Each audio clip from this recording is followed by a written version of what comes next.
The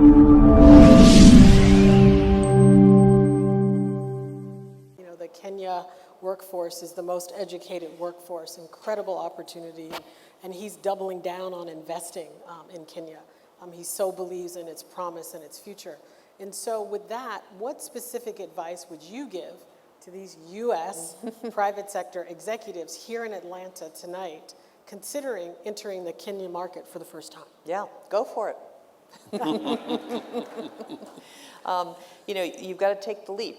I think Africa's biggest challenge is they're a long way away from America, right? Latin America is closer, Europe is closer, Asia is closer. I mean, it's a 25-hour trip, as the president well knows, from Nairobi to here.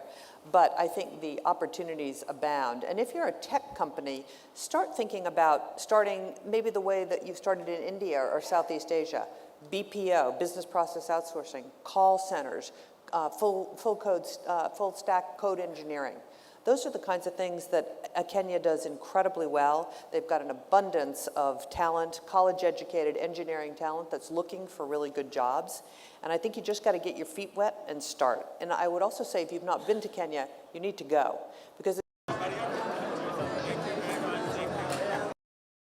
Congra is a majority U.S.-owned company based in Kenya that produces a refined extract of chrysanthemum flower for use in low to no toxic pesticides for organic farming, including in exports to the United States.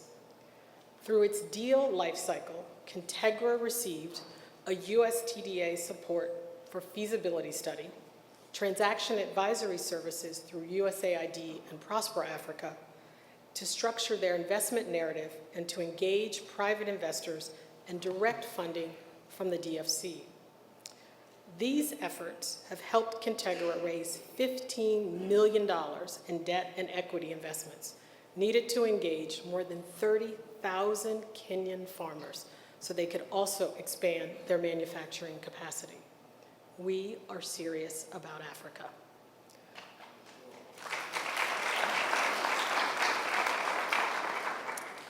Victory Farms, through our transaction advisory services, mobilized over $30 million to increase Kenya's exports. In fact, during the U.S.-Kenya Roadshow with President Ruto in San Francisco just last fall, we announced a co-investment with Victory Farms to scale tilapia production by leveraging underutilized smallholder land. Just these two examples, these pioneering firms exemplify the investment case for Kenya and Africa as a whole and show why Prosper Africa exists and why we can confidently know that investing in Africa is possible, in fact, profitable. All of this is to say, we are all in on Africa. Africa's future is being written today. Kenya's future is being written today. We want America and Atlanta to be a part of that story. Thank you.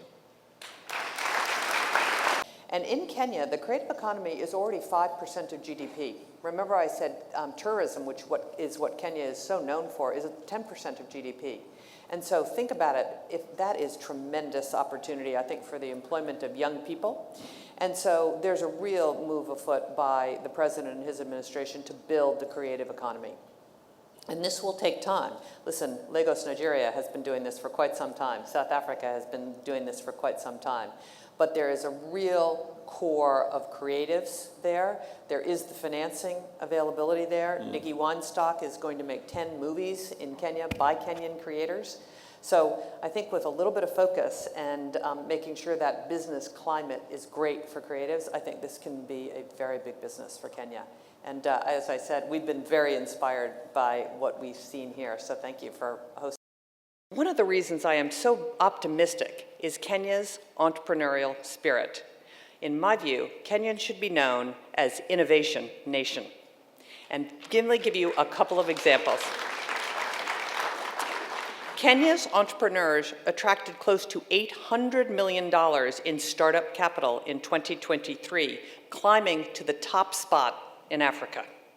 On a pure dollar basis, not as a percentage of GDP, on a pure dollar basis, Kenya receives more startup capital than any other country on the continent, dramatically outperforming other leading countries like Nigeria, Egypt, and South Africa.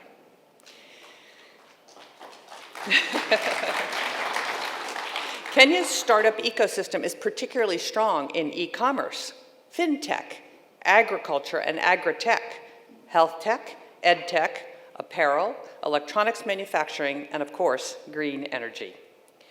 And when it comes to advantages, Kenya has several. It's the gateway to East Africa. It has a very well-educated labor force hungry for cutting-edge jobs and fluent in English. And Silicon Savannah, which is just like Silicon Valley, but is on its way to real prosperity. And opportunities abound in many sectors, and a golden opportunity is staring us right in the face of a sector I like to call health tech. Zipline is a San Francisco-based designer, manufacturer, and operator of delivery drones, and it's supplying essential drugs and blood to hard-to-reach areas in several African countries, including Rwanda, Ghana, Nigeria, Ivory Coast, and Kenya, with expansion planned to Tanzania soon.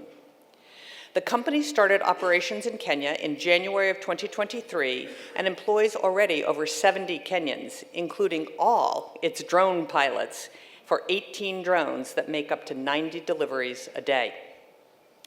Opportunities also exist in advanced manufacturing, an essential aspect of any high-performing modern economy, and a sector that Kenya is primed to lead on the continent. I bet you didn't know that Kenya had a semiconductor company. Semiconductor Technologies Limited, what we call STL, is a Kenyan semiconductor manufacturing and nanotechnology company specializing in advanced semiconductor tool manufacturing, semiconductor chip wafer production, nanotechnology research and development, and supply chain security. What Intel was to Silicon Valley, STL can be to Silicon Savannah.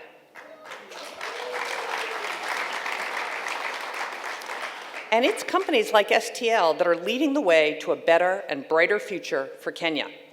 Kenya has done very well attracting venture capital to startups, but it continues to fall below its full potential in promoting foreign direct investment.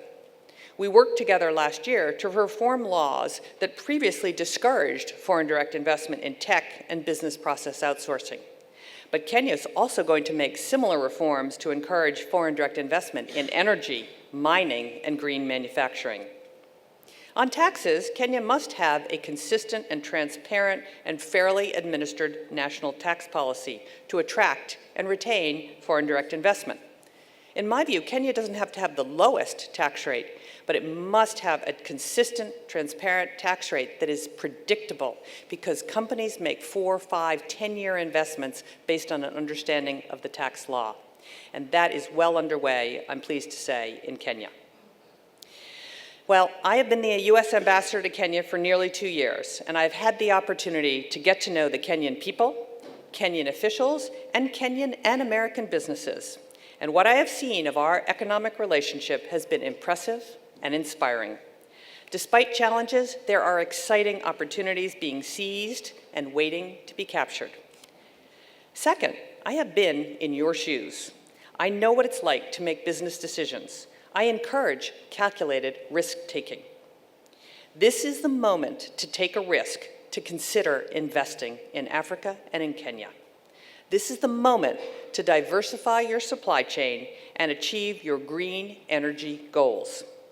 This is the moment to capitalize on our 60-year partnership and invest and build and grow our respective economies. Investing in Africa, and specifically Kenya, a continent and a country that feels a lot to me like Southeast Asia 20 years ago. It's young, it's vibrant, it's ambitious, and it offers the opportunity to do good while you're growing your business. The risk is worth taking. Opportunity is knocking on the door. Will you answer that door? Thank you very much. It's a pleasure to be with you tonight.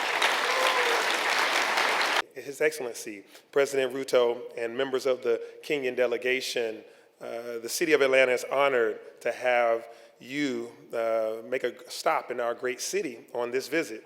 Here in Atlanta, we celebrate all of the global cultures that continue to influence us. That includes the thousands of Kenyans who call Metro Atlanta home now. Their contributions have helped shape the fabric of Atlanta's communities. Of course, our global connectivity is helped by being home to the world's busiest and most efficient airport, Hartsfield-Jackson Atlanta International Airport. Our airport is not only a gateway connecting us to the world, but also a hub for international commerce, travel, and exchange. I know that Kenya already has a relationship with notable Atlanta-based organizations that work to change the world, from CARE to the CDC and the Carter Center and King Center. These are institutions recognized all over the world for their work advancing economic empowerment, health, and human rights. And our city itself is recognized all over the world as the cradle of the civil rights movement that now has become a beacon for the entire world. We are recognized as a global, welcoming city that has made a commitment to fostering relationships that position us and this entire region as an international hub for commerce, innovation, culture, and diplomacy. As you know, Atlanta is rich with history and diversity, especially as it relates to the African diaspora. That's why we were so happy to host the Pan-African Trade and Investment Conference last fall that included representatives from the Cooperative University of Kenya. So thank you again, Mr. President, for making Atlanta your first stop on this diplomatic visit to the United States. Let us make this visit the start of a new chapter of cooperation, of friendship, and shared prosperity between Atlanta and Kenya, as well as other East African nations. And I indeed intend to come visit you in Kenya soon. Thank you.